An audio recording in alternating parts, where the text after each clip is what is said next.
नमस्कार साथियों, आप सभी का बहुत स्वागत है। मैं हूं डॉक्टर महावीर जाखड़ और आप देख रहे हैं डॉक्टर एम हॉक्स। दोस्तों, आज बात करेंगे 6600 सोने की ईंटों की चोरी की, जिसको दुनिया की सबसे बड़ी चोरियों में 6th नंबर पर आती है। इस चोरी में चोर सिर्फ एक फिंगरप्रिंट की वजह से पकड़ा जाता है और ये घटना भी 2023 की है और बदकिस्मती से 2 भारतीय लोग भी इसमें इन्वॉल्व थे। तो कहानी इस प्रकार है। 6600 गोल्ड बार यानी सोने की ईंटों का वजन 900 पाउंड यानी लगभग 400 किलो और खुले बाजार में इसकी कीमत करीब 20 मिलियन कैनेडियन डॉलर यानी करीब 122 करोड़ रुपए के आसपास आंकी गई है। इसमें अगर कैनेडियन डॉलर वाली करेंसी को भी जोड़ दिया जाए तो पूरा कंसाइनमेंट करीब 132 करोड़ रुपए का बनता है। उस विमान ने ज्यूरिख शहर से टोरंटो के लिए उड़ान भरी थी। वो विमान बेहद खास था क्योंकि उसमें यात्री नहीं थे बल्कि 400 किलो सोना था। विमान के टोरंटो में लैंड करने के बाद सोने से भरा कंटेनर वहीं एयरपोर्ट पर कार्गो के गोदाम में रख दिया गया और वहीं अंजाम दी गई कनाडा के इतिहास की सबसे बड़ी चोरी। फिर इसके बाद पुलिस ने अपना सबसे बड़ा सर्च ऑपरेशन शुरू किया जिसका नाम था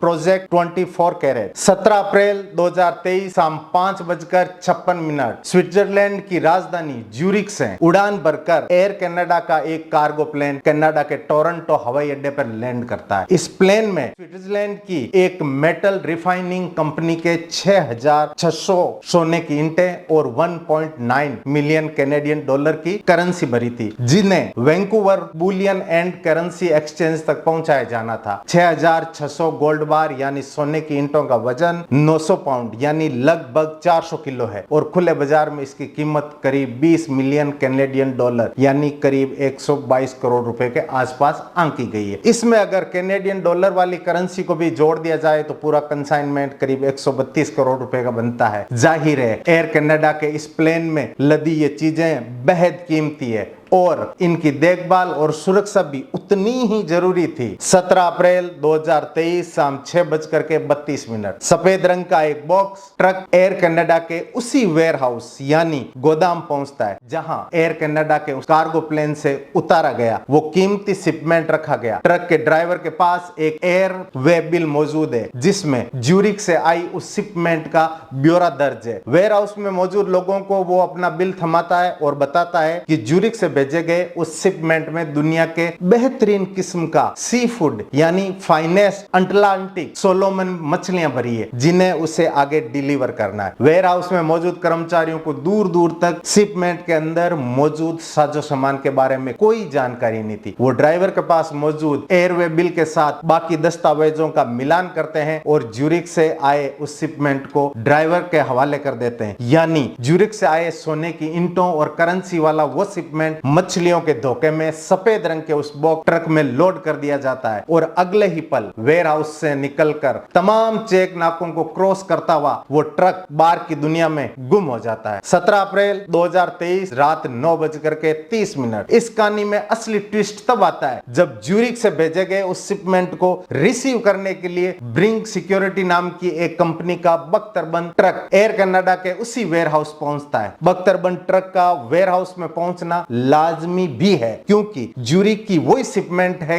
काफी कीमती। सोने की ईंटों और करेंसी से भरे उस शिपमेंट को पूरी हिफाजत के साथ वैंकूवर के बुलियन एंड करेंसी एक्सचेंज तक पहुंचाया जाना है। लेकिन एयर कनाडा के वेयर हाउस में मौजूद तमाम मुलाजिमों को जब जोर का झटका लगता है जब उन्हें वेयर हाउस में ये शिपमेंट ढूंढने पर भी नहीं मिलता। ये कोई मामूली बात नहीं है। मामला 132 करोड़ रुपए की कीमत के सोने का और करेंसी गुम हो जाने का है। लिहाजा देखते ही देखते वेयर हाउस से लेकर एयर कनाडा के दफ्तरों में भूचाल आ जाता है। कुछ देर के लिए वेयर हाउस में काम करने वाले अधिकारियों और कर्मचारियों को यह समझ नहीं आता कि आखिर ऐसा हुआ कैसे, लेकिन फिर जल्द ही उन्हें यह एहसास हो जाता है कि असल में उनके साथ सफेद बॉक्स ट्रक के उस ड्राइवर ने ऐसा खेल कर दिया जो बहुत भारी पड़ने वाला है। वो सी फूड बताकर करीब 3 घंटे पहले ज्यूरिख से आया शिपमेंट उन्हीं के हाथों से लूट कर ले जा चुका है और इसके लिए उसने उसने फेक डॉक्यूमेंट यानी नकली दस्तावेजों का इस्तेमाल किया। यानी ये मामला एक ऐसी महाचोरी का है जिसकी भरपाई करने में दुनिया के बड़े से बड़े रईस के भी पसीने छूट सकते हैं। अमीर से अमीर कारोबारी या कंपनियों के हाथ खड़े हो सकते हैं। हिसाब किताब लगाने पर पता चलता है कि यह मामला कनाडा में हुई अब तक की सबसे बड़ी, जबकि दुनिया की छठी सबसे बड़ी चोरी का है। तमाम मुश्किलों के बावजूद पुलिस की तफ्तीश जारी रहती है। खासकर जहां जहां हाईवे से दूसरी सड़कें जुड़ती है यानी इंटरसेक्शन है, वहां पुलिस का काम और मुश्किल हो जाता है, क्योंकि ऐसे हर इंटरसेक्शन पर पुलिस को यह देखना पड़ता है कि ट्रक कहीं हाईवे से उतर कर किसी दूसरे रास्ते पर गायब तो नहीं हो गया। और आखिरकार वही होता है जिस बात का डर था। करीब 20 मील तक उस सफेद बॉक्स ट्रक का सीसीटीवी के जरिए पीछा करने में कामयाब रहने के बाद एक इंटरसेक्शन से वो ट्रक कैमरे की नजर से ओझल यानी गायब हो जाता है। लेकिन ये तो तफ्तीश का सिर्फ एक पहलू है। दूसरे बिंदुओं की जांच करने पर कनाडा पुलिस को यह पता चलता है कि इस मामले में भारतीय मूल के एयर कनाडा का एक पूर्व मैनेजर शामिल है, जो इस चोरी के बाद अपने अफसरों को वेयर हाउस के अंदर लेकर गया था। पुलिस को पता चला कि अप्रैल में हुई इस चोरी के कुछ समय बाद अपने काम से रिजाइन करने के बाद वो दुबई होते हुए भारत वापस लौट चुका है। उसकी पहचान 31 साल के सिमरनप्रीत पेंसर के तौर पर हुई। धीरे धीरे पुलिस को इस चोरी में शामिल दूसरे किरदारों के बारे में भी जानकारी मिलने लगती है। 2 सितंबर 2023 पेनिसिल्वेनिया, लेकिन इस केस में असली ब्रेक थ्रू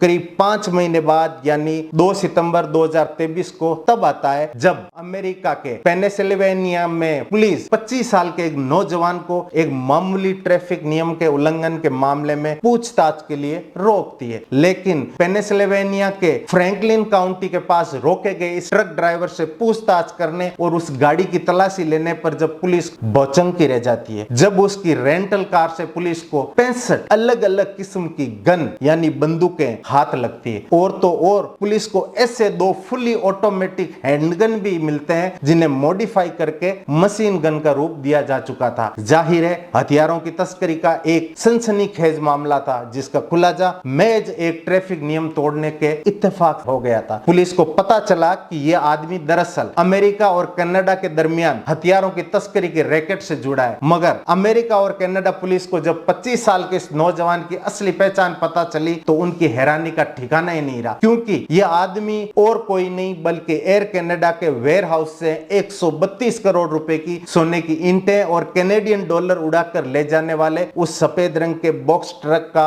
ड्राइवर था, जिस कनाडा और अमेरिका की पुलिस वारदात के फौरन बाद यानी अप्रैल 2023 से ही ढूंढ रही थी। असल में जब अमेरिकी पुलिस ने अपने क्रिमिनल डाटाबेस में उसका रिकॉर्ड चेक किया तो उसकी पहचान साफ हो गई। इधर कनाडा में जब ये ड्राइवर बॉक्स ट्रक लेकर कनाडा की सबसे बड़ी चोरी को अंजाम देने पहुंचा था तो उसने गलती से वेयर हाउस के कर्मचारियों को एयरवे बिल थमाते वक्त अपने एक हाथ का दस्ताना उतार दिया था, जिससे वेयर हाउस के दस्तावेज में उसके अंगुलियों के निशान रह गए थे। और अब अमेरिका में उसकी गिरफ्तारी के बाद उसके फिंगरप्रिंट से कनाडा पुलिस के पास वेयर हाउस के दस्तावेजों से बरामद फिंगरप्रिंट से उनका आसानी से मिलान हो गया। पुलिस की माने तो 25 साल के इस नौजवान की पहचान डुरांटे किंग मैकलेन के तौर पर हुई है, जो कनाडा के ही ब्रैम्पटन का रहने वाला है। इस वारदात को अंजाम देने के बाद वो लगातार अपने ठिकाने बदल रहा था और उसने चोरी के इन्हीं पैसों से तस्करी के लिए हथियारों का भी इंतजाम किया था। यह हथियार उसे तस्करी कर अमेरिका से कनाडा ले जाना था। पुलिस के मुताबिक वेयर हाउस में हुई उस चोरी के साथ साथ हथियारों की तस्करी के खेल में डुरांटे किंग मैकलेन के साथ प्रसाद परमालिंगम नाम का भारतीय मूल का एक आदमी भी शामिल है, जिन्हें पुलिस ने चोरी के साथ साथ आर्म्स स्मगलिंग के केस में भी नामजद किया है। पुलिस के किसी भी मामले में आमतौर पर पुलिस के लिए एक सिरा पकड़ने भर की देरी होती है, उसके बाद तो मामले अपने आप खुलते जाते हैं। इस मामले की तफ्तीश का हाल भी फिलहाल कुछ ऐसा ही है। पुलिस ने अब तक इस सिलसिले में कुछ 6 लोगों को गिरफ्तार कर लिया, जिनमें से 5 कनाडा के से ही गिरफ्तार किए गए, जबकि अमेरिका से इस मामले की सबसे अहम कड़ी यानी उस सफेद बॉक्स ट्रक के ड्राइवर को अमेरिकी पुलिस ने पकड़ा है। कहानी का एक अफसोसनाक पहलू यह भी है कि गिरफ्तार 6 6 लोगों में 2 भारतीय मूल के हैं, जिनमें एक 54 साल का परमान सिद्धू जबकि 40 साल का अमित जलोटा भी शामिल है। परमपाल सिद्धू का जहां एयर कनाडा का पूर्व कर्मचारी रह चुका है, वहीं अमित जलोटा उसका जानकार है। जाहिर है दुनिया की इस 6ठी सबसे बड़ी चोरी में इनसाइडर यानी घर के भेदियों का बड़ा रोल है। मामले की तफ्तीश करने वाले अफसरों की माने तो एयर कनाडा के मुलाजिमों की मिलीभगत के बगैर ऐसी और इतनी बड़ी वारदात को अंजाम देना नामुमकिन सी बात थी। गिरफ्तार बाकी के लोगों में एक ज्वेलरी स्टोर का मालिक अली रजा, उसका साथी अम्माद चौधरी और भारतीय मूल का 35 साल की उम्र का एक और शख्स प्रसाद परमालिंगम भी शामिल है। अब बात चुराए गए 6600 सोने की ईंटों की। तो पुलिस की माने तो करीब साल भर पहले एयर कनाडा के वेयर हाउस से चुराई गई उन सोने की ईंटों में से ज्यादातर ईंटों को चोरों ने पिघला दिया है ताकि उन्हें बाजार में बेचना मुमकिन हो सके।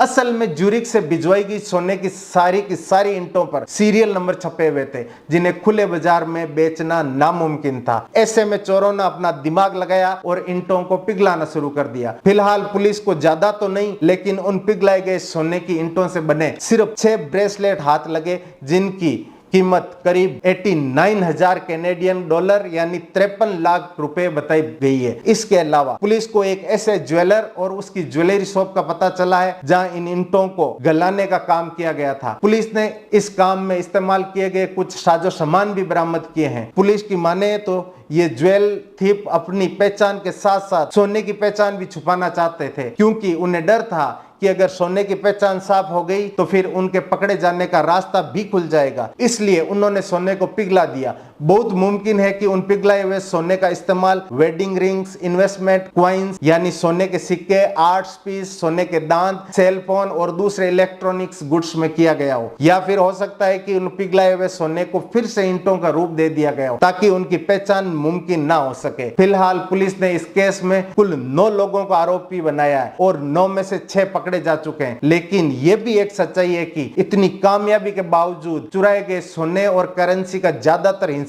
अभी तक पुलिस के हाथ नहीं लगा है। इधर कुछ आरोपियों से पूछताछ करने के बाद एक और दिलचस्प बात सामने आई है, और वो बात यह है कि इस महाचोरी को अंजाम देने के लिए आइडिया की पुलिस की माने तो आरोपियों ने यह माना है कि आरोपियों ने इस चोरी को नेटफ्लिक्स के मशहूर सीरीज मनी हाइट्स को देखकर अंजाम दिया, यानी इस सीरीज को देखकर ही इन चोरों ने इस वारदात को अंजाम देने का आइडिया चुराया था। आपको यह घटना सुनकर कैसी लगी और आपका क्या सोचना है कमेंट करके जरूर बताना। बाकी वीडियो अच्छा लगा है तो चैनल सब्सक्राइब करें, लगे हाथ लाइक और शेयर भी कर दें। आप अपना बहुत ख्याल रखिएगा।